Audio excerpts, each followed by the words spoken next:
Hello बच्चों, कैसे हो आप सब। आई होप आप सब एंजॉय कर रहे होगे प्रॉपर लेक्चर्स को और घर में सुरक्षित होगे। ठीक है, पढ़ाई कर रहे होंगे प्रॉपरली या तफरी काट रहे हैं। पढ़ाई कर रहे हैं ना प्रॉपर, तो पढ़ाई करते रहिए और सीरियसली पढ़ाई करिए, क्योंकि एग्जाम में इस बार आपको सेलेक्ट होना है। आप सबको इस बार एग्जाम में सेलेक्ट होना है। जब भी एग्जाम की डेट आए बिल्कुल तैयार रहिए, प्रॉपर एग्जाम में अच्छा करना है। ठीक है, प्रॉपरली लेक्चर को एंजॉय करते रहिए। और थर्मोडायनेमिक्स स्टार्ट किया है हमने, तो कुछ बेसिक्स कवर भी कर लिया है। कल आपने देखा था हमने हीट के बारे में थोड़ा इंट्रोडक्शन लिया था कि हीट ट्रांसफर कैसा फंक्शन है। तो हमने देखा था कि हीट ट्रांसफर एक पाथ का फंक्शन है। किसने बताया था? फर्स्ट लॉ ऑफ थर्मोडायनेमिक्स ने। मैंने आपसे क्या बोला था कि फर्स्ट लॉ ऑफ थर्मोडायनेमिक्स, ऊष्मागतिकी का प्रथम नियम, फर्स्ट लॉ ऑफ थर्मोडायनेमिक्स ने हमको 4 रिजल्ट्स दिए थे, 4 कॉन्सिक्वेंसेस हमको दिया था फर्स्ट लॉ ऑफ थर्मोडायनेमिक्स ने। उसमें से हमने एक कॉन्सिक्वेंस देख लिया था कि हीट ट्रांसफर एक पाथ का फंक्शन होता है। क्लियर है? अब दूसरा कॉन्सिक्वेंस क्या दिया, दूसरा रिजल्ट क्या आया थर्मोडायनेमिक्स का। जो फर्स्ट लॉ ऑफ थर्मोडायनेमिक्स था उसका दूसरा रिजल्ट क्या था, ये बहुत ध्यान से समझने की जरूरत है। मैंने ये कल हमने इक्वेशन लिखी थी, आपको याद होगा। ये इक्वेशन मैंने इरेज नहीं करी है क्योंकि इसी इक्वेशन से हम आगे बढ़ते जाएंगे। ठीक है, तो 3 कॉन्सिक्वेंस हमको आज और देखने हैं कि फर्स्ट लॉ के 4 कॉन्सिक्वेंस थे, एक हम देख चुके हैं और 3 बाकी हैं।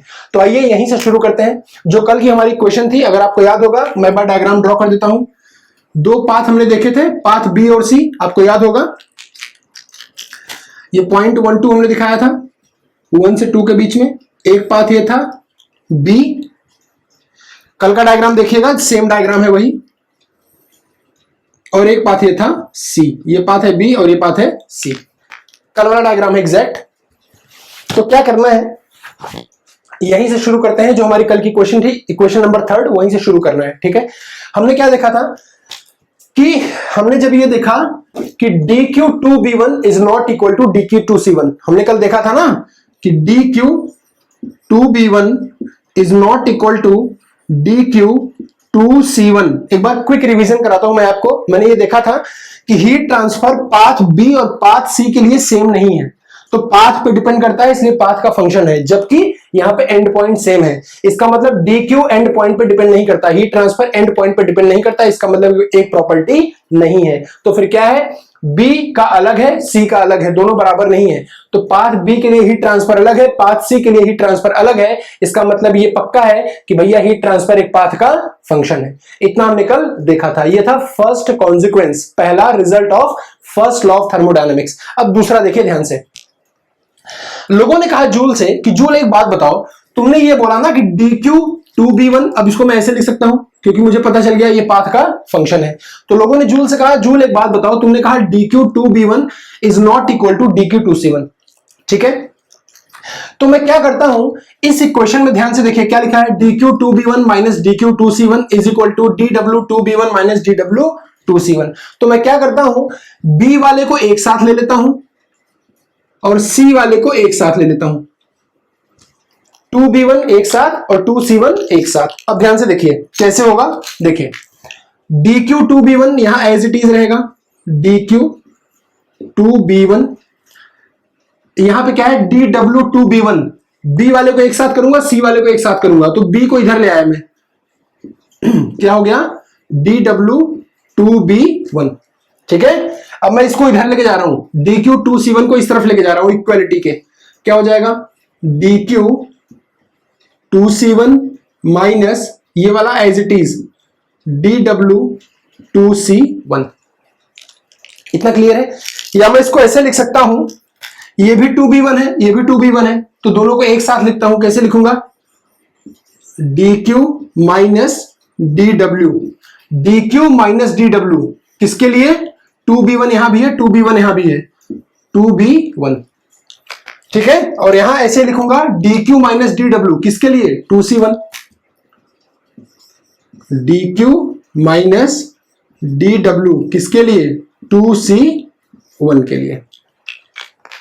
अब यह है इक्वेशन नंबर 4। अब जरा ध्यान से नजर डालिए, ध्यान से गौर कीजिए इस इक्वेशन को। ये इक्वेशन चीख चीख के क्या बोल रही है, ये क्वेश्चन चिल्ला रही है, चीख रही है कि मुझे ध्यान से देखो। अब जब आप ध्यान से देखोगे तो क्या दिखेगा, ध्यान से देखिए। ये dq माइनस dw अगर मैं इसको एक होल क्वांटिटी ले लूं, इसको पूरा एक टर्म मान लूं, dq माइनस dw को एक सिंगल टर्म मान लो, इधर भी dq माइनस dw को एक सिंगल टर्म मान लो। अब ध्यान से देखिए, ये जो dq माइनस dw है ये 2b1 के लिए, और इधर dq माइनस dw 2c1 के लिए सेम है। dq माइनस dw एक ऐसी क्वांटिटी है, dq माइनस dw एक ऐसी क्वांटिटी है जो 2b1 और 2c1 दोनों के लिए सेम है, दोनों के लिए सेम है। हालांकि दोनों पाथ अलग अलग हैं। ये क्या है? पाथ बी, ये क्या है? पाथ सी। अब ध्यान से समझिएगा जो मैं समझाना चाह रहा हूं। ये है पाथ बी, ये है पाथ सी। दोनों में एक चीज कॉमन है, दोनों का एंड पॉइंट सेम है। यहां भी एंड पॉइंट 1 2, यहां भी एंड पॉइंट 1 2। ठीक है। dq माइनस dw, यहां भी dq माइनस dw, यहां भी dq माइनस dw एक ऐसी क्वांटिटी है जो पाथ बी और पाथ सी दोनों के लिए बराबर है। दोनों के लिए क्या है? बराबर है। मतलब dq माइनस dw पाथ पे डिपेंड नहीं कर रहा, क्योंकि अगर पाथ पे डिपेंड कर रहा होता तो b और c के लिए अलग होता। ध्यान से समझिए मैं क्या समझाने की कोशिश कर रहा हूं। dq minus dw as a whole, dq minus dw एक ऐसी क्वांटिटी है जो पाथ b और पाथ c दोनों के लिए सेम है। 2b1 अलग पाथ है, 2b1 अलग पाथ है, 2c1 अलग पाथ है, लेकिन दोनों पाथ के लिए ये dq माइनस dw ये जो क्वांटिटी है ये दोनों पाथ के लिए सेम है। इसका मतलब dq माइनस dw पाथ का फंक्शन नहीं है। तो क्या है? प्रॉपर्टी। क्या है? प्रॉपर्टी। किस पे डिपेंड कर रही है? एंड पॉइंट पे। 1 2 1 2, दोनों का एंड पॉइंट सेम, तो दोनों क्वांटिटी बराबर। इसका मतलब dq माइनस dw सिर्फ एंड पॉइंट पे डिपेंड कर रही है। इसका मतलब dq माइनस dw एक प्रॉपर्टी है, पाथ पे डिपेंड नहीं कर रही, मतलब पाथ का फंक्शन नहीं है। इतना क्लियर है? इसको नोट में लिख लीजिए। लिखिए नोट। नोट बहुत प्यारा प्यारा लिखिएगा, ये सारे नोट्स ही ऑब्जेक्टिव क्वेश्चन है। नोट में लिखिए dq minus dw, dq minus dw for path b and c, dq minus dw for path b and c are same. It depends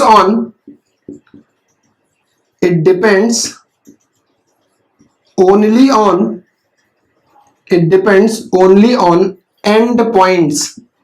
किस पे डिपेंड कर रहा है? सिर्फ एंड पॉइंट्स। किस पे? 1 2 पे। एंड पॉइंट्स क्या? 1 और 2। And hence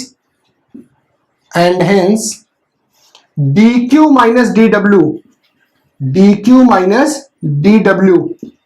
must be a property.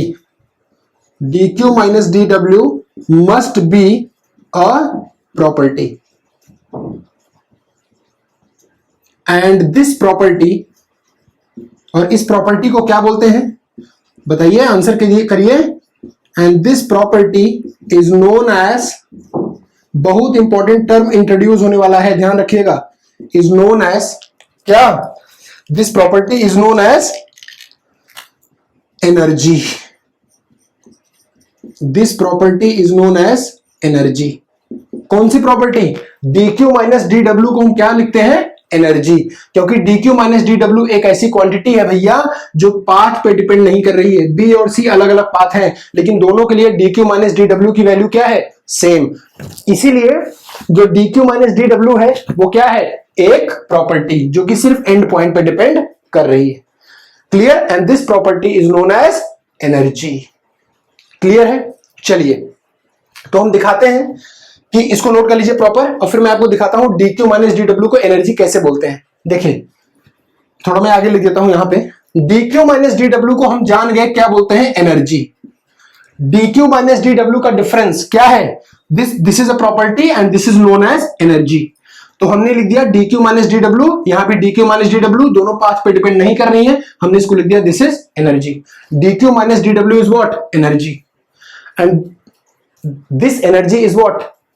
A property. This energy is what? A property. अब देखिए क्वेश्चन ये आता है कि मैं यहां पे E लिखूं या DE लिखूं। ई लिखूं या डीई लिखूं, मतलब एनर्जी लिखूं या चेंज इन एनर्जी लिखूं, ये क्वेश्चन आता है। तो मैं यहां पे क्या लिखूंगा, ई नहीं लिखूंगा, क्या लिखूंगा, डीई। क्या लिखूंगा, डीई। अब लोग पूछते हैं सर आपने तो अभी बोला एनर्जी है, तो फिर डीई कैसे लिख दिया। डीई मैंने इसलिए लिखा, ध्यान से देखिए, क्योंकि 2b1 या 2c1 दोनों क्या है, प्रोसेस। 2b1 या 2c1 ये दोनों क्या है, प्रोसेस। और जब भी प्रोसेस होता है प्रॉपर्टी में चेंज होता है। 2b1 और 2c1 दोनों क्या है, प्रोसेस। और जब भी प्रोसेस होगा तो प्रॉपर्टी में क्या होगा, चेंज। चेंज का मतलब डी, क्या होगा, चेंज।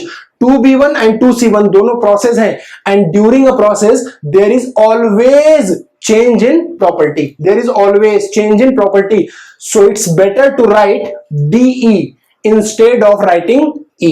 तो हम क्या लिखेंगे यहां पे, DE। समझ में आ गया क्यों DE इसलिए लिख रहे हैं, क्योंकि D क्या दिखा रहा है, चेंज।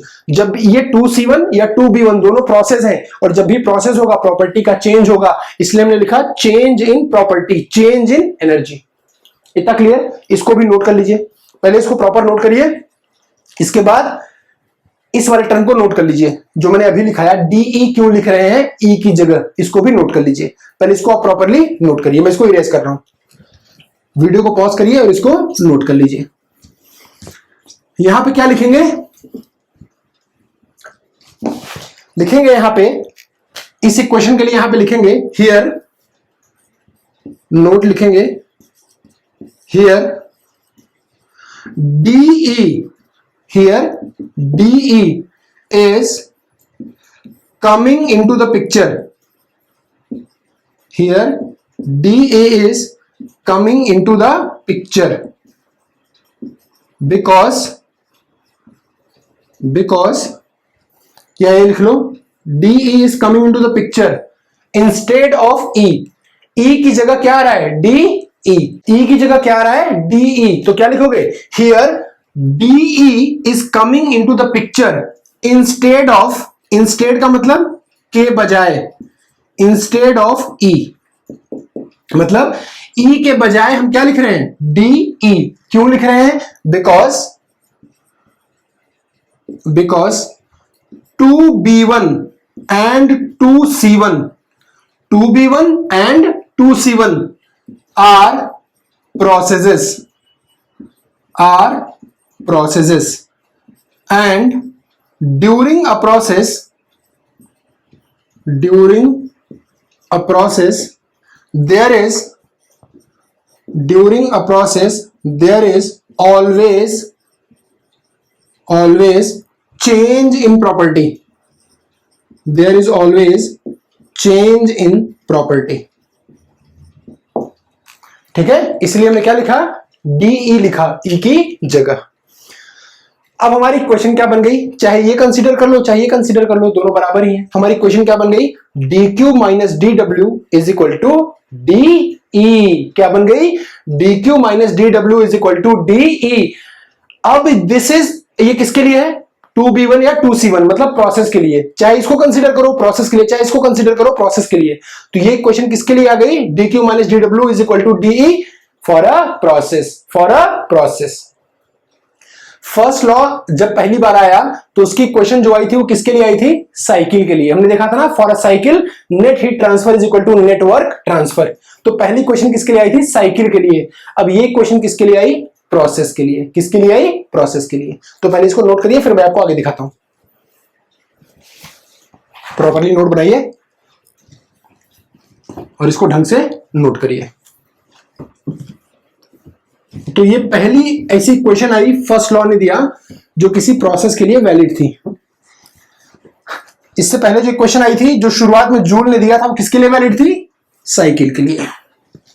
तो इतना ध्यान रखिएगा, ठीक है। चलिए, क्या देखा हमने, हमारी इक्वेशन क्या थी, DQ माइनस DW 2B1 के लिए लिख लो, या DQ minus DW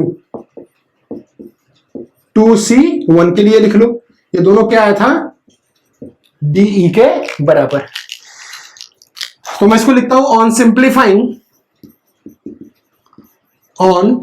simplifying we get क्या मिलेगा, D Q minus D W is equal to D E, D Q minus D W is equal to D E. किसके लिए है ये, किसके लिए है D Q minus D W, चाहे 2b1 या 2c1, किसके लिए है, प्रोसेस के लिए, किसके लिए है, एक प्रोसेस के लिए। ठीक है, तो आप इस नीचे लिख सकते हो, this is valid for, this is valid for किसके लिए, a process, valid for a process. ठीक है, 2b1 क्या है, प्रोसेस, 2c1 क्या है, प्रोसेस, तो this is valid for a process. अब आपसे पूछोगे, अब आप पूछोगे सर कौन सा प्रोसेस, रिवर्सिबल या इरिवर्सिबल। तो जब मैं ये इक्वेशन डिराइव कर रहा था, क्या मैंने नाम लिया था कि रिवर्सिबल हो या इरिवर्सिबल हो, नाम लिया था मैंने, नहीं लिया था। तो this is valid for any process, this is valid for any process. तो लिख लो, अ प्रोसेस, कैसा प्रोसेस, रिवर्सिबल और इरिवर्सिबल बोथ, रिवर्सिबल या इरिवर्सिबल बोथ। एंड दूसरी वैलिडेशन क्या है, एंड फॉर क्लोज्ड सिस्टम, क्योंकि अभी तक हम शुरू से लेके अभी तक क्या पढ़ रहे हैं, क्लोज्ड सिस्टम। सो अगर आपसे कोई पूछेगा D Q minus D W is equal to D E किसके लिए वैलिड है, तो क्या बोलोगे, this is valid for any process, reversible और irreversible, but system must be closed. ठीक है, तो this is the first equation of first law of thermodynamics which is valid for reversible or irreversible process both and closed system। thermodynamics की पहली equation जो किसी process के लिए है, first equation applicable for process whether it is reversible or irreversible doesn't matter but the system must be closed। इतना clear है। चलिए, अब लोगों ने पूछा कि सर एक बात बताओ, ये तो रिवर्सिबल इरिवर्सिबल दोनों के लिए वैलिड है। मैंने कहा ठीक बात है। तो लोगों ने बोला सर अगर इसको रिवर्सिबल के लिए लिखना हो तो कैसे लिखेंगे, अगर इसको रिवर्सिबल के लिए लिखना हो तो कैसे लिखेंगे। देखिए कैसे लिखेंगे, इसको मैं क्या लिख सकता हूं, D Q is equal to, इस टर्म को इस तरफ लेके जा रहा हूं, D Q is equal to D E plus D W, D Q is equal to D E plus D W. ध्यान रखिएगा इस इक्वेशन की वैलिडेशन एग्जाम में पूछ चुका है। क्या बोलोगे, valid for closed system and any process means the process is reversible और irreversible doesn't matter, it is valid for any process but the system must be closed, but the system must be closed. इतना clear. चलिए, अब अगर इसी question में मैं रख दूं put dw is equal to P DV, ध्यान से देखिए, अगर इसी क्वेश्चन में मैं रख दूं यहां पे dw is equal to P DV, आप चिल्ला के बोलोगे कि सर ये जो इक्वेशन थी dw is equal to P DV मैंने सुना था, मैंने सुना था कि ये इक्वेशन किसके लिए वैलिड थी, रिवर्सिबल प्रोसेस के लिए। अब पिछला लेक्चर देखिए आपको क्लियर होगा, इसलिए मैं बोलता हूं कि सारे लेक्चर्स एक दूसरे से कनेक्टेड हैं, ये हिस्ट्री नहीं है, ये साइंस है, हर लेक्चर एक दूसरे से कनेक्टेड है। पिछला लेक्चर देखिए तो आपको ज्यादा समझ में आएगा। D W is equal to P DV किसके लिए वैलिड थी, only for reversible process. D W is equal to P DV is valid for reversible process, ये हमने देखा था। ठीक है, तो अगर इसी डी डब्ल्यू की जगह मैं पी डीवी रख दूं यहां पे तो क्या बन जाएगी question, D Q is equal to, क्या बन जाएगी question, D Q is equal to D E plus P D V, क्या बन जाएगा, डीई प्लस पी डीवी। कैसे, इसी डी डब्ल्यू की जगह मैंने क्या किया, पी डीवी रख दिया। अब जब डी डब्ल्यू की जगह मैंने पी डीवी रख दिया तो डी डब्ल्यू बराबर पी डीवी किसके लिए वैलिड है, रिवर्सिबल प्रोसेस के लिए। तो ये इक्वेशन भी किसके लिए वैलिड हो जाएगी, रिवर्सिबल प्रोसेस के लिए। तो यहां क्या लिखोगे, this is first law of thermodynamics equation, this is first law of thermodynamics equation valid for reversible process only, reversible process only। ठीक है, and closed system। तो दो इक्वेशन हमारे पास आई, dq is equal to D E plus D W valid for any process closed system, dq is equal to D E plus P D V valid only for reversible process and closed system. Clear है? चलिए, तो जो second law ने बताया, sorry, जो first law ने अपना second result दिया, फर्स्ट रिजल्ट क्या दिया था कि heat transfer is a path function, और सेकेंड रिजल्ट क्या दिया कि energy is a property. Energy is a property कैसे? ये E किसके बराबर है? dq माइनस डी डब्ल्यू, और dq माइनस डी डब्ल्यू चाहे 2b1 का हो चाहे 2c1 का हो, दोनों सेम है, मतलब पाथ पे डिपेंड नहीं कर रहा है, मतलब क्या है? प्रॉपर्टी। तो एनर्जी क्या है? एक प्रॉपर्टी। तो फर्स्ट लॉ ने अपना जो सेकंड रिजल्ट दिया वो ये बोला कि भैया एनर्जी एक प्रॉपर्टी है। क्या है? एनर्जी एक प्रॉपर्टी है। क्लियर? चलिए इसको नोट कर लेते हैं। Second consequence, second result of first law of thermodynamics, इसको नोट कर लीजिएगा प्रॉपर। वैलिडेशन जरूर करिएगा, वैलिडेशन अगर भूल जाओगे तो प्रॉब्लम आ जाएगी। ठीक है? तो कॉन्सिक्वेंस हम पढ़ रहे थे, इसके कॉन्सिक्वेंस, फर्स्ट कॉन्सिक्वेंस हमने क्या देखा था कि heat transfer is a path function, heat transfer is a path function, यही देखा था। और दूसरा कॉन्सिक्वेंस हमने क्या देखा, दूसरा रिजल्ट क्या देखा कि energy is a property, energy is a property. Clear? दो इक्वेशन हमने देखी, फिर से मैं आपको दिखा दे रहा हूं। dq is equal to D E plus D W, और क्या इक्वेशन देखी? dw की जगह pv रख दिया, pdv, तो क्या आ गया? dq is equal to D E plus pdv। ये वैलिडेशन बिल्कुल फिर से बता दे रहा हूं। पहला किसके लिए वैलिड है? क्लोज्ड सिस्टम और एनी प्रोसेस, क्लोज्ड सिस्टम और एनी प्रोसेस। और ये वाला किसके लिए वैलिड है? Closed system and only reversible process, only reversible process. Clear है? तो इतनी चीजें आप प्रॉपर नोट कर लीजिए। समझ आया? चलिए इसको नोट कर लीजिए। अब देखते हैं इस एनर्जी के बारे में। अभी हमने दो कॉन्सिक्वेंस देखे हैं, अभी दो और देखना है, तो इसको प्रॉपर नोट कर लीजिए। कोई डाउट होगा तो पूछेगा, मुझे नहीं लगता कभी कोई डाउट होना चाहिए, क्योंकि अभी तो बेसिक चीजें चल रही हैं, बिल्कुल बेसिक मैथ्स चल रही है। ठीक है? चलिए अब देखते हैं ये एनर्जी क्या है।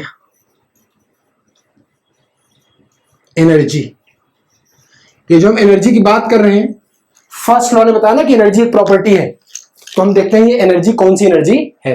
अब ध्यान से समझिए, किसी सिस्टम की एनर्जी के बारे में क्या लिखता हूं, ध्यान से समझिए। किसी सिस्टम में कितनी तरह की एनर्जी हो सकती है? मान लीजिए हमारे पास कोई सिस्टम है, उसकी कितनी एनर्जी हो सकती है? जैसे ये मार्कर है, इस मार्कर के अंदर कितनी एनर्जी है? ध्यान से समझिए। अगर मैंने इस मार्कर को यहां पे पकड़ा है जमीन से कुछ हाइट पे, ऑब्वियसली इसके अंदर पोटेंशियल एनर्जी है। इसको मैं छोड़ दूं, काइनेटिक एनर्जी है, और इसके अंदर इसकी खुद की एनर्जी है जिसको बोलते हैं इंटरनल एनर्जी। तो किसी सिस्टम की कितनी एनर्जी हो सकती है? तीन। कौन कौन सी? किसी सिस्टम की कितनी एनर्जी हो सकती है? तीन। कौन कौन सी? कौन कौन सी? इंटरनल, काइनेटिक और पोटेंशियल। कितनी एनर्जी हो सकती है किसी सिस्टम में? इंटरनल एनर्जी, काइनेटिक एनर्जी और पोटेंशियल एनर्जी। तो देखिए किसी सिस्टम में एनर्जी हो सकती है तीन तरह की। कौन कौन सी? काइनेटिक एनर्जी, पोटेंशियल एनर्जी और इंटरनल एनर्जी। इसको मैं दिखाता हूं। इंटरनल एनर्जी, इसको हम किससे दिखाते हैं? कैपिटल यू से। इंटरनल एनर्जी को हम किससे दिखाते हैं? कैपिटल यू से। तो किसी सिस्टम में भैया तीन तरह की एनर्जी हो सकती है। आपको पता होगा काइनेटिक एनर्जी क्या होती है? Half mv²। ये सब बेसिक फिजिक्स है, आपको बताने की जरूरत नहीं है। पोटेंशियल एनर्जी क्या होती है? mgh। और इंटरनल एनर्जी सबसे इंपॉर्टेंट यही टर्म है, ध्यान से समझिए। इंटरनल एनर्जी क्या होती है?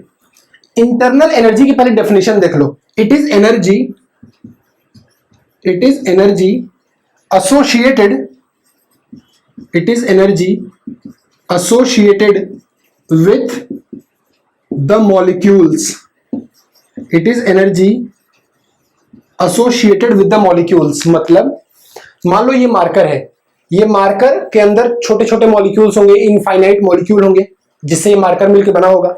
तो हर मॉलिक्यूल की जो अपनी एनर्जी है उसको क्या बोलते हैं? Internal energy. क्या बोलते हैं? Internal energy. ठीक है। अब इंटरनल एनर्जी आप खुद सोचो, इंटरनल एनर्जी में अगर आपसे पूछूं कैसी प्रॉपर्टी है, इट इज एक्सटेंसिव और इट इज इंटेंसिव, क्या बोलोगे?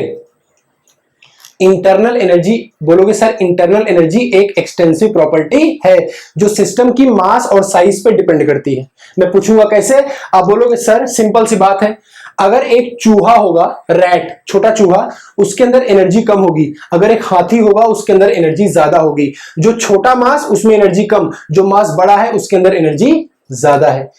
तो मास कम एनर्जी कम, मास ज्यादा एनर्जी ज्यादा, इसका मतलब इंटरनल एनर्जी मास पे डिपेंड करती है। इसका मतलब कैसी प्रॉपर्टी है? Extensive property. तो पहली चीज तो ये हो गई, और दूसरी चीज क्या हो गई? It depends on mass, it depends on mass of system, it depends on mass of system. ठीक है। तीसरा क्या लिखोगे? It is an extensive property, it is an extensive property. ठीक है। यूनिट क्या होती है? Kilo joule. यूनिट क्या होती है इसकी? Kilo joule. इंटरनल एनर्जी, ध्यान से देखिए, इसको दिखाते हैं कैपिटल यू से, कैपिटल यू से। इसकी यूनिट होती है किलो जूल, किलो जूल या जूल जो भी लिख लो। अब मैं बात करता हूं specific internal energy. Specific internal energy आपको पता है क्या होगी? स्पेसिफिक का मतलब मास से डिवाइड कर दो, मास से डिवाइड कर दो, तो यूनिट क्या आ गई? किलो जूल पर केजी। अब आपने मास से डिवाइड कर दिया, पहले ये क्या हो रहा था? मास पे डिपेंड था, अब आपने मास से ही डिवाइड कर दिया तो मास मास कैंसिल हो गया। तो स्पेसिफिक इंटरनल एनर्जी मास पे डिपेंड नहीं करती। कैसी प्रॉपर्टी है? Intensive property. कैसी प्रॉपर्टी है? Intensive property. ध्यान रखिएगा, इंटरनल एनर्जी एक एक्सटेंसिव प्रॉपर्टी है, लेकिन स्पेसिफिक इंटरनल एनर्जी एक इंटेंसिव प्रॉपर्टी है जो कि मास पे डिपेंड नहीं करती। इंटरनल एनर्जी की यूनिट किलो जूल होती है और स्पेसिफिक इंटरनल एनर्जी की यूनिट किलो जूल पर केजी होती है। क्लियर है भैया? कोई डाउट है तो पूछ लो। ठीक है। तो हमने क्या देखा? किसी सिस्टम की जो टोटल एनर्जी होती है, total energy of a system, proper notes बनाइएगा, total energy of a system E. किसी सिस्टम की टोटल एनर्जी का मतलब कैपिटल ई, ये वाली जिसको फर्स्ट लॉ ने बोला है कि एनर्जी प्रॉपर्टी है, वो वाली एनर्जी। किसी सिस्टम की टोटल एनर्जी में क्या क्या होता है? Kinetic energy plus potential energy plus internal energy. Total energy of a system consists of kinetic energy plus potential energy plus internal energy. और इंटरनल एनर्जी के बारे में हमने ये सारी चीजें देख ली। क्लियर है? चलिए इसको नोट करिए, फिर आगे देखते हैं। इसको नोट करिए, फिर आगे देखते हैं। अभी तो हम बेसिक चीजें पढ़ रहे हैं। जो फर्स्ट लॉ ऑफ थर्मोडायनेमिक्स है ना, ये थोड़ा एनालिटिकल है, क्योंकि मैंने आपसे बोला था ना एक्सपेरिमेंटल लॉ है, तो थोड़ा सा एनालिटिकल है। तो समझने की कोशिश करिए, इतना भी टफ नहीं है, बहुत आसान है। आपको लग रहा होगा बहुत आसान है। तो क्या देखा हमने? किसी सिस्टम की total energy E consists of kinetic energy plus potential energy plus internal energy. ठीक है। और हमने इक्वेशन क्या देखी थी फर्स्ट लॉ की? dq is equal to dE plus dW। This is valid for any process, this is valid for any process. ये equation किसी भी प्रोसेस के लिए वैलिड है। आप चाहे रिवर्सिबल में इसको ठोक दो या इरिवर्सिबल में इसको ठोक दो, दोनों को एक्सेप्ट कर लेगा कि ठीक है भैया, मेरे लिए तो दोनों ही सही है, मेरे लिए दोनों ही सही है। ठीक है। चलिए, तो अब यहां पे क्या है? डीई, यहां पे कौन सा टर्म है, ध्यान से देखिए, डीई। इसका मतलब इस वाले ई को मुझे डिफरेंशिएट करना पड़ेगा। यहां पे मुझे डीई ले आना है ना, यहां पे ई है, मतलब मैं इसको डिफरेंशिएट कर दूं। ये क्या है, इक्वेशन नंबर 1 मान लो, तो मैं लिख दिया ऑन डिफरेंशिएटिंग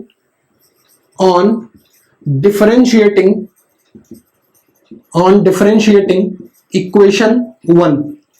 अगर मैं इक्वेशन 1 को डिफरेंशिएट कर दूं तो मुझे यहां डीई मिल जाएगा और उठा के मैं इसी में पुट कर दूंगा। तो क्या आ जाएगा, देखिए, DE is equal to D of K E plus D of PE plus D of U, सबका differentiation. D of K E plus D of potential energy plus D of internal energy. Clear. अब यहां पे मैं एक assumption मानता हूं, assumption, ध्यान से सुनिएगा, साइंस बिना अजम्पशन के तो चलता ही नहीं है। अजम्पशन मैंने क्या मान लिया, अजम्पशन मान लिया मैंने, neglecting change in kinetic energy and change in potential energy. अगर मैं ऐसा मान लूं तो ठीक है, तो क्या हो जाएगा, डीई इज इक्वल टू क्या हो जाएगा, ध्यान से देखिए, ये क्या हो गया, 0। काइनेटिक एनर्जी के चेंज को मैंने नेग्लेक्ट मान लिया, पोटेंशियल एनर्जी के चेंज को मैंने नेग्लेक्ट मान लिया, तो बचा क्या, D E is equal to D U. अब मैंने इसी D E is equal to D U को उठाया यहां से और यहां पे पुट कर दिया, क्या बचा, देखिए, D Q is equal to D E की जगह क्या आ गया, D U plus D W. और यही वो इक्वेशन है जो हमको फर्स्ट लॉ में पढ़नी है, अब आप एक बात को ध्यान रखना, ये इकलौती ऐसी इक्वेशन है जिससे फर्स्ट लॉ ऑफ थर्मोडायनेमिक्स के आप 95% क्वेश्चन उड़ा सकते हो। इकलौती इक्वेशन ऐसी है जिससे आप फर्स्ट लॉ ऑफ थर्मोडायनेमिक्स के 95% क्वेश्चन उड़ा दोगे। बस यही क्वेश्चन आपको याद रहे, इससे आप 95% क्वेश्चन लगा लोगे फर्स्ट लॉ ऑफ थर्मोडायनेमिक्स के। हाँ, वैलिडेशन याद होनी चाहिए, इट इज वैलिड फॉर, ध्यान से देखिए, अगर मैं आपसे पूछूं इट इज वैलिड फॉर, आप दिमाग में थोड़ा जोर डालिए और सोचिए किसके लिए वैलिड है। सिस्टम मस्ट बी क्लोज्ड और ओपन, क्लोज्ड। आप बोलोगे sir valid for closed system, पहला। मैं पूछूं it is valid for cycle और प्रोसेस, आप बोलोगे sir process, valid for process. कहां से आया था, याद है ना, dq minus D W, 2b1 2c1, वहां से हम इसको ले आए थे, तो this is valid for process. तो दूसरा बोलोगे this is valid for process. अब मैं पूछूं प्रोसेस कैसा, रिवर्सिबल कि इरिवर्सिबल, आप बोलोगे सर यहां पे डी डब्ल्यू है, पीडीवी नहीं है, डी डब्ल्यू है, मतलब मैं किसी भी के लिए यूज कर सकता हूं। तो प्रोसेस मतलब इरिवर्सिबल या रिवर्सिबल, दोनों, बोथ। और तीसरा मैं पूछूं और किसके लिए वैलिड है, आप बोलोगे सर ये इक्वेशन मैं सिर्फ तब लगा सकता हूं जब मैं यहां पे du लिखूंगा, है ना, और du तब लिखूंगा जब मैं काइनेटिक एनर्जी और पोटेंशियल एनर्जी के चेंज को नेग्लेक्ट कर दूंगा, तभी मैं de की जगह du लिख सकता हूं। de की जगह क्या था, dke dpe, मैंने इन दोनों को नेग्लेक्ट कर दिया तो ये दोनों खत्म हो गए, क्या बचा, du। इसका मतलब this equation is applicable only when change in kinetic energy and change in potential energies are neglected. Valid for, या ये लिख लो, when change in delta ke, change in kinetic energy, and delta pe, change in potential energy is neglected. तो ये equation in 3 condition में valid होगी, जब kinetic energy potential energy के change को आप नेग्लेक्ट कर सको, ठीक है। और अगर यही मैं डी डब्ल्यू की जगह क्या लिख दूं, पीडीवी, डी डब्ल्यू की जगह क्या लिख दूं, पीडीवी, और बाकी सब सेम रहे, D Q is equal to D U plus P D V, तो आप क्या बोलोगे, सिंपल, सारी वैलिडेशन क्या होगी, same, valid for closed system, process, किस प्रोसेस के लिए? Only for reversible process. बाकी सारी assumption सेम रहेंगी, क्लोज सिस्टम सेम रहेगा, काइनेटिक एनर्जी पोटेंशियल एनर्जी का चेंज भी नेग्लेक्ट करना पड़ेगा इसमें भी। और इसमें क्या है, रिवर्सिबल या इरिवर्सिबल दोनों के लिए वैलिड है, लेकिन यहां पे हमने क्या किया, डीडब्ल्यू की जगह पीडीवी लिख दिया, so it is valid for reversible process only. सारी देखिए valid for only for reversible process, only for reversible process. और एक assumption ये हो गई ओनली फॉर रिवर्सिबल प्रोसेस, और बाकी assumption 1 और 3 दोनों सेम रहेंगे। ठीक है, तो इसकी वैलिडेशन में भी 1 और 3 सेम है। 2 जो है इसमें जो इरिवर्सिबल है और रिवर्सिबल है, तो ये सिर्फ रिवर्सिबल के लिए वैलिड होगी, इरिवर्सिबल के लिए वैलिड नहीं होगी। क्लियर है? चलिए, तो आपके पास जो राम बाण इक्वेशन है वो यही है, ये और ये। इसी इक्वेशन से आप थर्मोडायनेमिक्स के 95% क्वेश्चन उड़ा दोगे, बशर्ते आपको दोनों का वैलिडेशन याद रहे। समझ गए? याद रहे। ठीक है भैया, तो अजम्पशन आपको याद रहने चाहिए। बस ध्यान रखिएगा, पूरे फर्स्ट लॉ को पढ़ने में आपको दिमाग लगाने नहीं है, एक इक्वेशन लगानी है, dq equal to du plus dw और dq equal to du plus pdv। ये किसी प्रोसेस के लिए लगा सकते हो, ये सिर्फ रिवर्सिबल के लिए ही लगाओगे। क्लियर है? चलिए अब देखते हैं थर्ड कॉन्सिक्वेंस। 2 कॉन्सिक्वेंस हमने देख लिए, 2 रिजल्ट्स देख लिए। हीट ट्रांसफर एक पाथ का फंक्शन है और एनर्जी एक प्रॉपर्टी है। ठीक है, अब अगर आपके दिमाग में कभी ये चीज घूम जाए कि सर आपने तो कंफ्यूज कर दिया, अभी आप बोल रहे थे कि वर्क और हीट भी एनर्जी होती है ना, और वर्क और हीट भी एनर्जी होती है। देखिए कॉमन कंफ्यूजन दिमाग में क्या आता है जो बहुत से लोग आपको नहीं बता पाते, वो कंफ्यूजन क्या है कि लोग ये बोलते हैं कि सर फर्स्ट लॉ का जो सेकंड रिजल्ट आया वो ये आया कि एनर्जी एक प्रॉपर्टी है। ठीक है, मतलब पॉइंट का फंक्शन है, लेकिन वर्क और हीट भी एक एनर्जी है, वो तो पाथ का फंक्शन है। तो ये कॉन्ट्राडिक्शन क्यों, ये कॉन्ट्राडिक्शन क्यों? तो दिमाग से पकड़ो, इसको बाहर निकाल के फेंक दो, दिमाग से पकड़ो, इसको बाहर निकाल के फेंक दो। अगर बीटेक के लेवल पे कंफ्यूजन रहा होगा तो ये कंफ्यूजन नहीं है, ये तबाही है, ये नहीं होना चाहिए। फर्स्ट लॉ ने जो बताया कि एनर्जी एक प्रॉपर्टी है, वो वर्क और हीट के लिए नहीं बोला है, वो सिर्फ इन एनर्जी के लिए बोला है। Kinetic plus potential plus internal energy, ये एक प्रॉपर्टी है। ठीक है, तो इसको दिमाग में फिट रखना।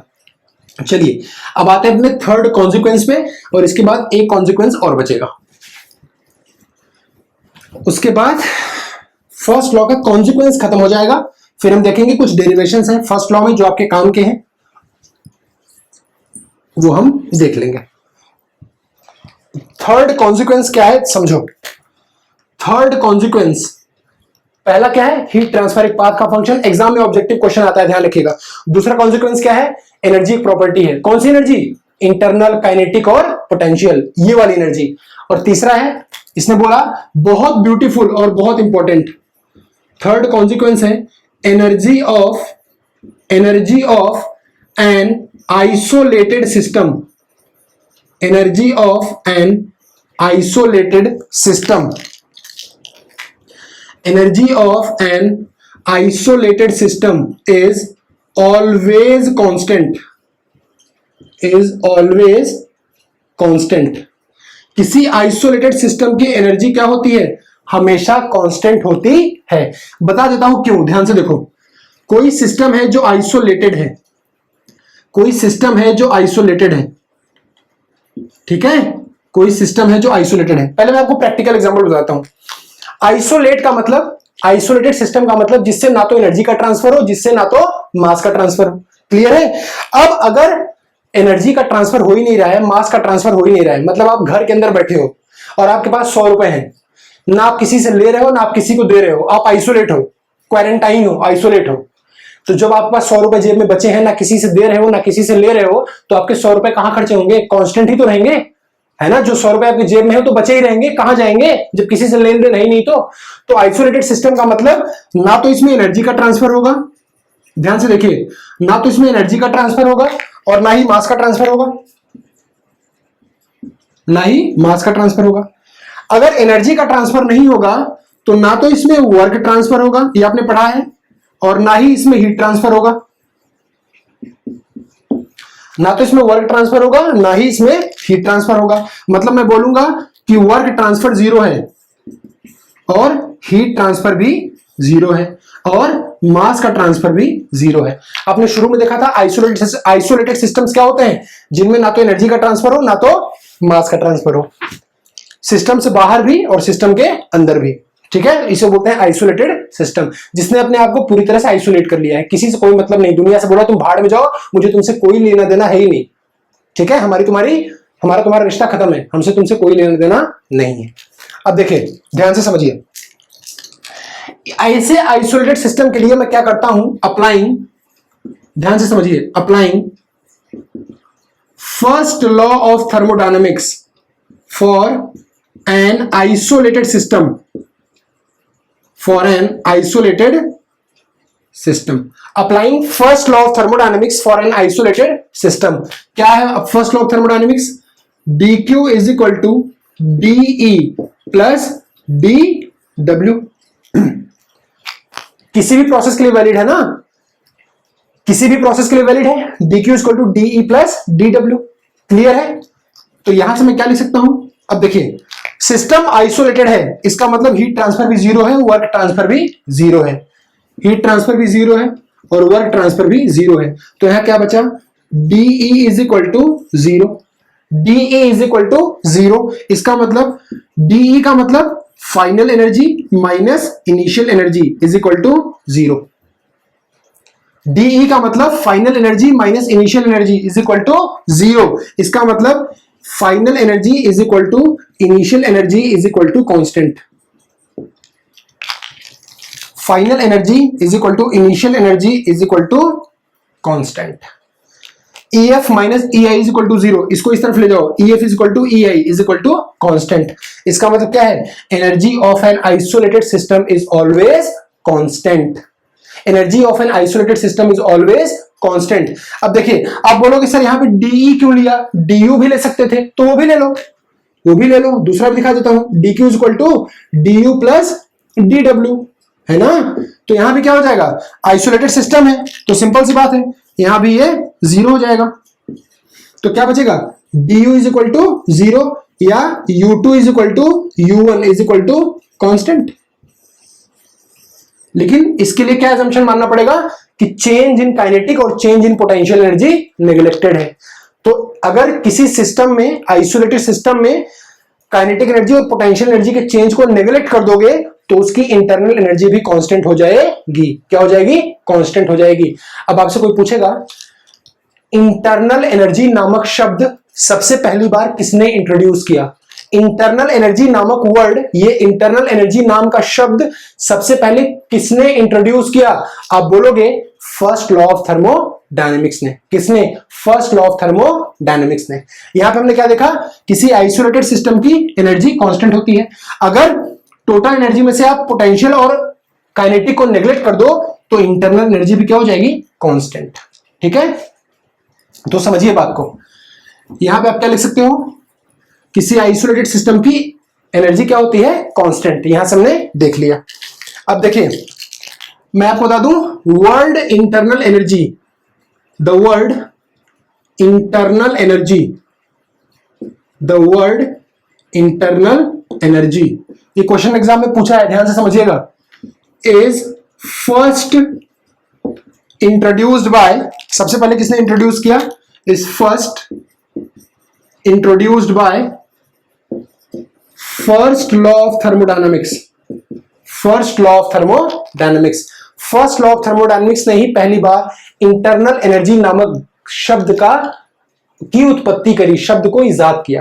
ठीक है, तो ये क्वेश्चन में पूछता है कि इंटरनल एनर्जी सबसे पहले किस लॉ ने डिफाइन किया, तो आप बोलोगे first law of thermodynamics. Clear है, तो 3 कॉन्सिक्वेंस हमने देख लिए अभी तक, या 3 रिजल्ट्स हमने देख लिए। इन सबको एक जगह बहुत प्यार से नोट कर लेना। पहला, हीट ट्रांसफर एक पाथ का फंक्शन है, हीट ट्रांसफर एक पाथ का फंक्शन है। दूसरा क्या देखा, एनर्जी एक प्रॉपर्टी है, एनर्जी इज अ प्रॉपर्टी। और तीसरा क्या देखा, तीसरा देखा एनर्जी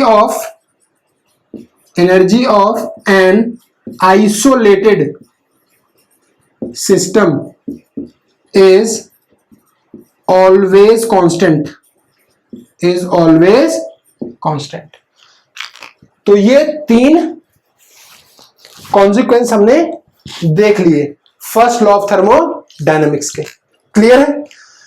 अब एक कॉन्सिक्वेंस और बचा है, 4th कॉन्सिक्वेंस, जिसका नाम है perpetual motion machine of first kind is impossible. आप दुनिया में कभी ऐसी मशीन नहीं बना सकते जो परपेचुअल मोशन मशीन हो। अब इसको हम देखते हैं ये होता क्या है, और ये बहुत ब्यूटीफुल कॉन्सिक्वेंस है, बहुत प्यारा प्रैक्टिकल कॉन्सिक्वेंस है।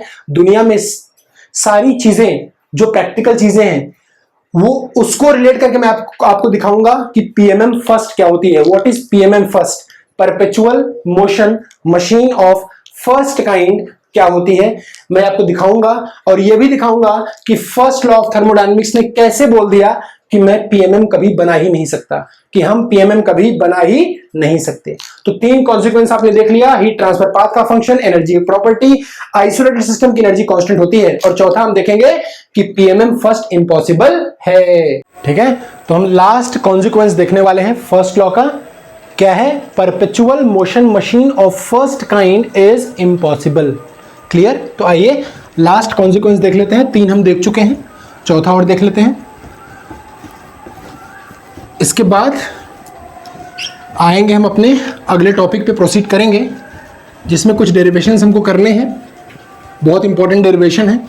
आपको मैं दिखाऊंगा Cp minus C V is equal to R, ये कहाँ से आया है?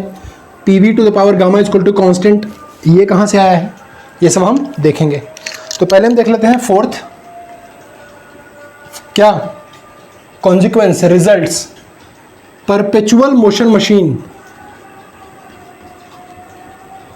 परपेचुअल, और ये सबसे इंपॉर्टेंट है, ध्यान रखिएगा, motion machine, perpetual motion machine, इसको शॉर्ट में क्या बोलते हैं? PMM of first, PMM perpetual motion machine of first kind, of first kind या first type is impossible. Perpetual motion machine of first kind is impossible. ठीक है, तो first law ने यह बोला कि आप पीएमएम नहीं बना सकते, पीएमएम फर्स्ट आप नहीं बना सकते। तो पहले आप ध्यान से सुनिए पीएमएम क्या है, उसके बाद मैं आपको बताऊंगा क्यों नहीं बना सकते। परपेचुअल का मतलब होता है कॉन्टिन्यूअस। क्या होता है? कॉन्टिन्यूअस। परपेचुअल का मतलब होता है कॉन्टिन्यूअस, और मोशन का मतलब आप समझते ही हो, गति, मोशन, मशीन। एक ऐसी मशीन जो कंटिन्यूअस मोशन दे, एक ऐसी मशीन जो कंटिन्यूअस मोशन दे, ये आप नहीं बना सकते। क्लियर है? पहले आप इसकी डेफिनेशन देख लीजिए, फिर मैं आपको लाइन बाय लाइन समझाता हूं। फर्स्ट लॉ ने ये बोला, फर्स्ट लॉ ने ये बोला इट इज इम्पॉसिबल, पहले समझिए फिर आपको समझाता हूं। It is impossible, it is impossible to develop, it is impossible to develop a machine which produces, पहले हम डेफिनेशन देखेंगे फिर इसके बारे में देखेंगे, which produces work continuously, which produces work continuously. It is impossible to develop a machine which produces work continuously without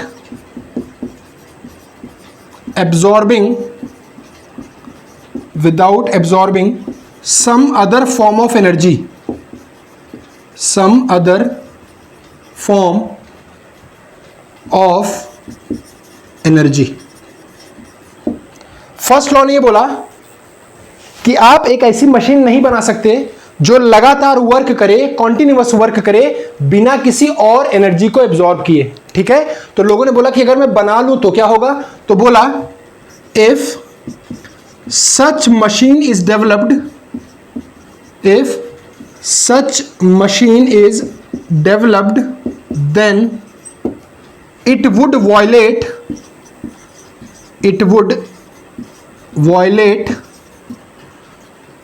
first law of thermodynamics, it would violate first law of thermodynamics. ठीक है, तो पहले समझिए एक ऐसी machine जो लगातार काम करे बिना किसी एनर्जी को एब्जॉर्ब किए, ऐसी मशीन अगर बन गई हम उसको बोलते हैं पीएमएम फर्स्ट। ठीक है, तो फर्स्ट लॉ ने बोला कि ऐसी मशीन आप नहीं बना सकते, अगर आप बना लोगे it would violate first law of thermodynamics and the machine is called PMM1। The machine is called PMM1। ये ध्यान रखिए, PMM1 का मतलब, यहां 1 का मतलब क्या है, एक ऐसी मशीन जो फर्स्ट लॉ को वायलेट करे। PMM2 का मतलब एक ऐसी मशीन जो सेकंड लॉ को वायलेट करे। ठीक है, अब आप समझिए, मान लीजिए कि मैं आपसे बोलूं कि आप एक ऐसी मशीन बना लो जो लगातार काम करे बिना किसी एनर्जी को एब्जॉर्ब किए। फॉर एग्जांपल मैं आपसे अगर बोलूं कि आप बाइक चलाओ, तो बाइक क्या होगा, बाइक लगातार तब चलेगी, कार लगातार कब चलेगी, जब उसमें आप कोई एनर्जी दोगे, जैसे पेट्रोल डालोगे या डीजल डालोगे, तभी तो कार चलेगी। ऐसे तो है नहीं कि आपने पेट्रोल डीजल नहीं डाला और टंकी सूख गई है और आपने स्टार्ट कर दिया, बाइक चल दी, तो ऐसा तो हो नहीं सकता। जनरेटर अगर आपको चलाना है, घर में बिजली बनानी है, तो क्या करना पड़ेगा, आपको जनरेटर में तेल डालना पड़ेगा, है ना। जनरेटर में तेल डालोगे तब जनरेटर घूमेगा। या तो आपके पास इतनी बड़ी पावर हो, या तो तुम रजनीकांत हो, क्या करो, जनरेटर का हैंडल लगाओ और हाथ से आरपीएम दे दो, 2200 आरपीएम हाथ से घुमा सको तो बिजली बन जाएगी बिना तेल डाले, है ना। लेकिन बात यह है कि कब तक घुमा पाओगे हाथ से, कब तक, क्या जिंदगी भर घुमा लोगे, नहीं घुमा सकते। तो ऐसी दुनिया में कोई मशीन है ही नहीं जो बिना एक एनर्जी को लिए लगातार काम करे। अगर मैं आपसे बोलूं आप लगातार काम करो बिना खाना खाए, तो कर लोगे, नहीं कर सकते। आप बोलोगे सर मैं बिना खाना खाए 1 दिन काम कर सकता हूं, 2 दिन काम कर सकता हूं, 3 दिन काम कर सकता हूं। तो आप बिना खाना खाए, बिना पानी पिए 1 दिन, 2 दिन, 3 दिन काम कर सकते हो, 4 दिन काम कर सकते हो। रजनीकांत हो तो 10 दिन काम कर सकते हो, है ना। मतलब टुकड़ों में काम कर सकते हो, प्रोसेस में कर सकते हो, लेकिन कॉन्टिन्यूअस साइकिल में नहीं कर सकते। मैं किसकी बात कर रहा हूं, कॉन्टिन्यूअस साइकिल की। साइकिल मतलब पूरे जिंदगी भर आप बिना खाना खाए काम नहीं कर सकते। क्लियर है। तो कोई भी दुनिया में ऐसी मशीन नहीं है जो बिना कोई एनर्जी लिए लगातार काम कर ले। और अगर ऐसी मशीन बन गई तो इसको क्या बोलेंगे, पीएमएम फर्स्ट। और अगर पीएमएम फर्स्ट बन गई तो फर्स्ट लॉ ऑफ थर्मोडायनेमिक्स का उल्लंघन करेगी, इसको वॉयलेट करेगी। अब देखिए कैसे वॉयलेट करेगी। देखिए जैसे मान लीजिए ये मशीन है जिसका नाम है पीएमएम। क्या नाम है, पीएमएम। ये पीएमएम1 है, पीएमएम1। ये मशीन मान लो आपने बना ली, ठीक है, आपने ये मशीन बना ली और आपने बोला कि मैंने एक ऐसी मशीन बना ली है, मैंने एक ऐसी मशीन डेवलप कर ली है कि जो लगातार काम करेगी। तो मैंने कहा अच्छा वर्क देगी। आपने बोला ये लगातार वर्क देगी बिना कोई एनर्जी लिए, मतलब बिना हीट लिए। ध्यान से समझिएगा, एक आपने ऐसी मशीन बना ली जो लगातार काम करेगी। लगातार का मतलब कॉन्टिन्यूअस, कॉन्टिन्यूअस का मतलब परपेचुअल, मतलब साइकिल। कॉन्टिन्यूअस का मतलब साइकिल। आपने बोला मैंने एक ऐसी मशीन बना ली है जो लगातार काम कर रही है बिना किसी हीट को एब्जॉर्ब किए। मैंने कहा बेटा तुम बना सकते हो। मैंने कहा कि बेटा तुम बना सकते हो। साउथ इंडिया की फिल्म देखोगे, बना सकते हो, है ना। साउथ इंडिया की फिल्म देखोगे, कुछ भी बना सकते हो। तो आप एक ऐसी मशीन बना लिए जो लगातार काम कर रही है बिना किसी हीट को एब्जॉर्ब किए। आप खुश हो गए, आपने बोला ओहो मैंने तो ये मशीन बना ली, मैं तो रदरफोर्ड का पापा हो गया, मैंने मशीन बना ली। लेकिन फर्स्ट लॉ कहता है बेटा इधर आओ मैं कुछ दिखाऊं, इधर आओ। आप गए, बोले हाँ दिखाओ। फर्स्ट लॉ बोलता है कि मेरे अकॉर्डिंग फॉर अ साइकिल का मतलब ध्यान रखिएगा कॉन्टिन्यूअस। फॉर अ साइकिल मतलब for continuous operation net heat transfer is equal to net work transfer. आपने बोला हाँ बिल्कुल सही बात है। तो फर्स्ट लॉ ने बोला बेटा ये मशीन है ना साइकिल पे काम कर रही है। आप बोल रहे हो कि लगातार काम कर रही है ना, आप बोलोगे हाँ, बोलेगा लेकिन मेरे अकॉर्डिंग अगर वर्क जीरो है, अगर वर्क हीट ट्रांसफर जीरो है, अगर हीट ट्रांसफर जीरो है तो मेरे अकॉर्डिंग क्या है, net heat transfer network transfer के बराबर है। इसका मतलब वर्क भी जीरो होगा। मेरे हिसाब से क्या होगा, अगर हीट ट्रांसफर जीरो है तो वर्क भी जीरो होगा, क्योंकि मैंने कहा है कि for a cycle net heat transfer is equal to net work transfer. तो आप दुनिया में कोई मशीन बना लो, कोई मशीन अपने मन में बना लो, पिक्चरों में बना लो, साउथ इंडिया की पिक्चरों में बना लो, कोई मशीन बना लो। साउथ इंडिया की पिक्चरों में तो कागज से और नीम के पेड़ के पत्ते से हार्ट बना देते हैं, हार्ट बना के सर्जरी कर देते हैं, देखा होगा आपने, है ना। तो आप अपने मन से कोई मशीन बना लो जो लगातार काम कर रही हो। आप बोलोगे मैं इसको हीट भी नहीं दूंगा, मतलब कहने का मतलब आपने ऐसी बाइक बनाई है जो बिना पेट्रोल, बिना डीजल के, बिना किसी भी फ्यूल के लगातार चल रही है। अगर इस बाइक पे आप फर्स्ट लॉ अप्लाई करोगे तो फर्स्ट लॉ बोलेगा मेरे अकॉर्डिंग फर्स्ट लॉ के अकॉर्डिंग अगर हीट ट्रांसफर जीरो है तो वर्क ट्रांसफर भी जीरो होगा। मतलब जो आप कह रहे हो ना कि लगातार काम मिलेगा, कुछ काम नहीं मिलेगा, तुम्हारी मशीन बर्बाद है, काम कर ही नहीं सकती। लगातार काम कोई मशीन कर ही नहीं सकती बिना किसी एनर्जी को एब्जॉर्ब किए। सिर्फ एक मशीन कर सकती है, कौन? पीएमएम। कौन कर सकता है? पीएमएम। अच्छा, ये कब हो सकता है? मान लो आप ऐसी कोई मशीन बनाओ कि आप उसको थोड़ा सा मूवमेंट दे दो और वो जिंदगी भर चलती रहे बिना किसी एनर्जी के। ये कब हो सकता है पता है? जब फ्रिक्शन जीरो हो। क्या हो? फ्रिक्शन जीरो हो। अगर रोड पे और बाइक के टायर के बीच में फ्रिक्शन नहीं है और आपने एक बार बाइक को एनर्जी दे दी, बाइक के पास मान लो बाइक किसी ऊंचाई पे है, आपने पोटेंशियल एनर्जी दे दी, बाइक किसी स्लोप पे है, अब स्लोप से बाइक नीचे आई और फ्रिक्शन जीरो है, तो जिंदगी भर चलती रहेगी, जिंदगी भर चलती रहेगी। तो आप बोलोगे सर इसका मतलब अगर मैं फ्रिक्शन जीरो कर लूं तो मैं पीएमएम बना सकता हूं? बिल्कुल बना सकते हो। अगर फ्रिक्शन जीरो हो जाए तो पीएमएम बना सकते हो, लेकिन फ्रिक्शन जीरो कर पाओगे? फ्रिक्शन जीरो कर पाओगे क्या? कभी नहीं कर पाओगे। तो पीएमएम भी कभी नहीं बना पाओगे। तो ध्यान रखिएगा दो बातें। पहला कि पीएमएम परपेचुअल मोशन मशीन ऐसी मशीन है जो लगातार काम करे बिना कोई एनर्जी लिए। ठीक है, ये पीएमएम है, हाइपोथेटिकल मशीन है, काल्पनिक मशीन है, इमेजिनरी मशीन है, आइडियल है। ठीक है, तो फर्स्ट लॉ ये कहता है कि आप पीएमएम नहीं बना सकते। क्लियर है? इसका मतलब अगर आपने पीएमएम बना लिया तो किसको वायलेट किया? फर्स्ट लॉ को। किसको वायलेट किया? फर्स्ट लॉ को, क्योंकि फर्स्ट लॉ बोलता है कि आप पीएमएम नहीं बना सकते। तो अगर आपने बना लिया तो आपने किसको वायलेट किया? फर्स्ट लॉ को। इसलिए इसका नाम पड़ा पीएमएम 1, क्योंकि ये फर्स्ट लॉ को वायलेट करेगा। एक ऐसी मशीन आप बना लो जो लगातार काम करे बिना किसी एनर्जी को एब्जॉर्ब किए, वो किसको वायलेट करेगा? फर्स्ट लॉ ऑफ थर्मोडायनामिक्स को। किसको? फर्स्ट लॉ ऑफ थर्मोडायनामिक्स को। इसीलिए इसका नाम पड़ा है पीएमएम 1। 1 का मतलब फर्स्ट लॉ, पीएमएम 2 का मतलब ऐसी पीएमएम जो सेकंड लॉ को वायलेट करे। वो हम आगे देखेंगे जब सेकंड लॉ में आएंगे।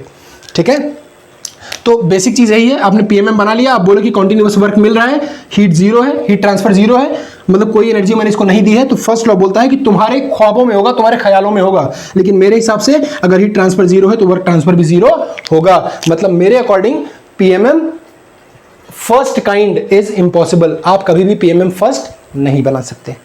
क्लियर है? तो इसको नोट कर लीजिए। ये हैं आपके चारों रिजल्ट्स, चारों आपके कॉन्सिक्वेंस किसके? फर्स्ट लॉ ऑफ थर्मोडायनेमिक्स के। ये है आपके चारों रिजल्ट। तो हमने चारों रिजल्ट देख लिए। एक बार मैं आपको समराइज कर देता हूं छोटा सा, ताकि आप प्रॉपर्ली उसको लिख पाओ। इसको नोट कर लीजिए। एक जगह आप चारों कंक्लूजन एक जगह नोट कर लीजिएगा, चारों रिजल्ट्स एक जगह नोट कर लीजिएगा। बहुत इंपॉर्टेंट है, एग्जाम में ऑब्जेक्टिव क्वेश्चन छोटे छोटे 1 नंबर के लगा देते हैं। ठीक है, तो चलिए कंक्लूजन हमने देख लिया। फर्स्ट लॉ के रिजल्ट्स या consequences of first law of thermodynamics. क्या क्या देखा? ध्यान से समझिए। पहला कॉन्सिक्वेंस क्या देखा? पहला कॉन्सिक्वेंस क्या देखा हमने?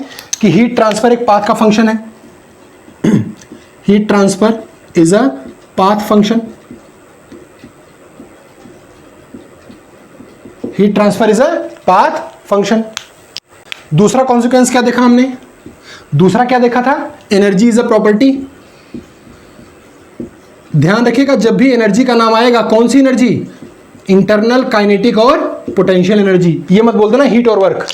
ठीक है, बहुत सारे लोग ये बताते नहीं है, हीट और वर्क नहीं, इंटरनल काइनेटिक और potential energy is a property. तीसरा क्या देखा था? तीसरा हमने बताइए, तीसरा हमने क्या देखा? Energy of isolated systems. Energy of isolated systems is always constant. क्या देखा था? किसी आइसोलेटेड सिस्टम की एनर्जी कांस्टेंट रहेगी। क्यों? जब बाहर से कोई लेना देना है ही नहीं तो एनर्जी तो कांस्टेंट ही रहेगी ना। जो एनर्जी है वो बची रहेगी, कहां जाएगी? और लास्ट क्या है? PMM first. पीएमएम फर्स्ट या PMM 1 is impossible. PMM 1 is impossible.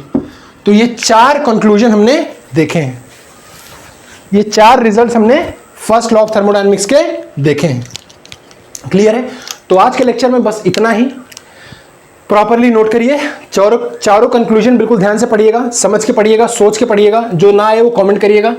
ठीक है, वीडियो को देखते रहिए, पढ़ाई करते रहिए, घर में रहिए, सुरक्षित रहिए, नोट्स को प्रॉपर बनाइए, प्रॉपर रिवीजन करिए, और हाँ भूलिएगा मत, चैनल को लाइक करिए, सब्सक्राइब करिए और फॉलो करिए। आप सबको पता है कि हमारा चैनल क्या हो गया, इस समय एडवर्टीजमेंट भी आने लगे हैं, तो उसके लिए आप सबको बहुत बधाई, क्योंकि आप सब ने इतना काम किया है, सब सारे स्टूडेंट्स ने इतना काम किया है। आप लगातार चैनल को लाइक कर रहे हो, शेयर कर रहे हो, सब्सक्राइब कर रहे हो, बहुत अच्छा काम कर रहे हो और करते रहो, ठीक है। होमवर्क चैनल को फॉलो करिए। Thank you so much.